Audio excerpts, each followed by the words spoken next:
Frightening examples of Islamic extremism right here in this country. Thousands of radical Islamists and so-called Islamic villages have been set up across the country. Now, look at this map. It shows the extensive reach from Los Angeles to New York, groups involved in guerrilla war training, imams calling for violent jihad, and instituting Sharia law. Here now to discuss this threat in our very country is Mauro, a national security analyst for the Clarion project dedicated to exposing the dangers of Islamic extremism in America. Ryan, good to have you here. Thanks for having me. I was watching you and Bill O'Reilly talking this week about this very issue. Your report is so absolutely disturbing because there is so little discussion of it on the airwaves, in newspapers, magazines across the country. I think people sense what's happening, but they don't have anything comparable to the knowledge base that you've assembled here on this threat within our own country.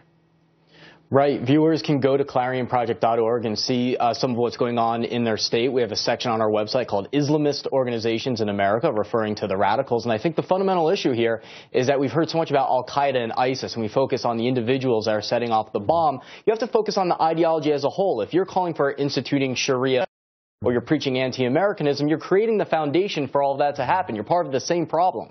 You know what's interesting? President Obama today dismissed radical Islamists, which he won't even use the phrase, and said it wasn't an existential threat, dismissing what has been more than a decade of combat in Afghanistan.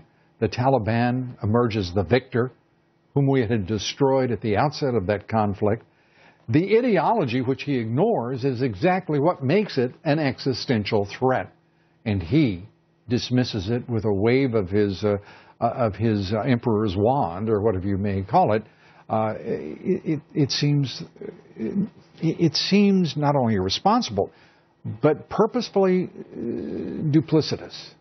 Well, what's frustrating for me is that now virtually everyone is using these terms in Europe, in the Middle East, and no one's getting offended. There's no backlash. The argument in favor of this type of vague terminology is that you don't want it to appear as if we're waging a war on Islam and the entire Muslim world. What we say will be misinterpreted, and you don't want that backlash. But look at our press. Look what moderate Muslims are saying. They're saying we're fighting the Islamists. What's the Muslim Brotherhood call themselves? Islamists. So they're using the terminology. Why can't we?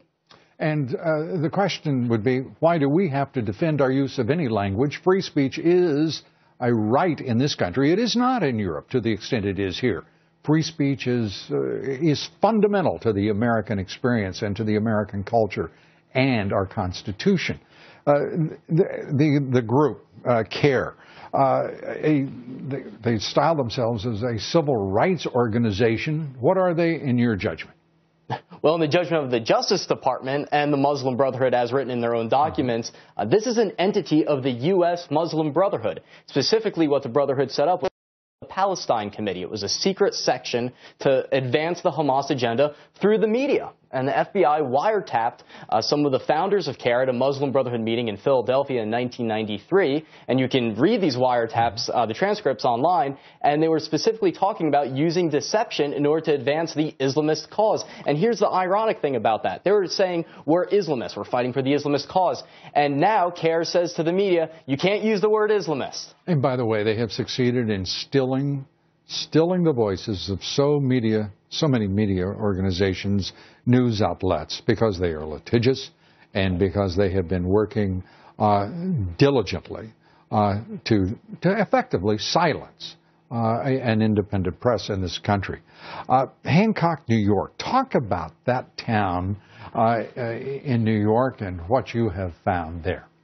This is really amazing. There's a radical cleric in Pakistan named Sheikh Jilani, and there's videotape of him explicitly saying, I'm setting up these training camps around the United States, including this place called Islamberg in Hancock, New York, where the headquarters is, for guerrilla warfare training. And I had a law enforcement source give me a tape of that guerrilla warfare training happening at Islamberg. They say they have 22 of these, quote, Islamic villages around the country. We identified one in Texas last year. Let me ask the director to take this video full, if you would, And I'd like to see that opening shot in that video, because it is really quite something to see the name of this place laid out on that sign. Islamberg. It couldn't be more specific, could it?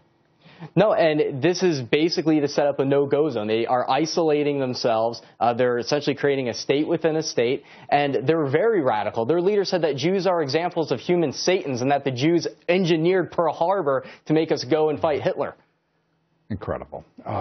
In this country, in 2015, we're going to be continuing our discussion with Ryan Mauro. We'll be bringing you the reports of the Clarion project throughout, and look forward to seeing you soon. Thanks for bringing this to the public's attention. Thank you.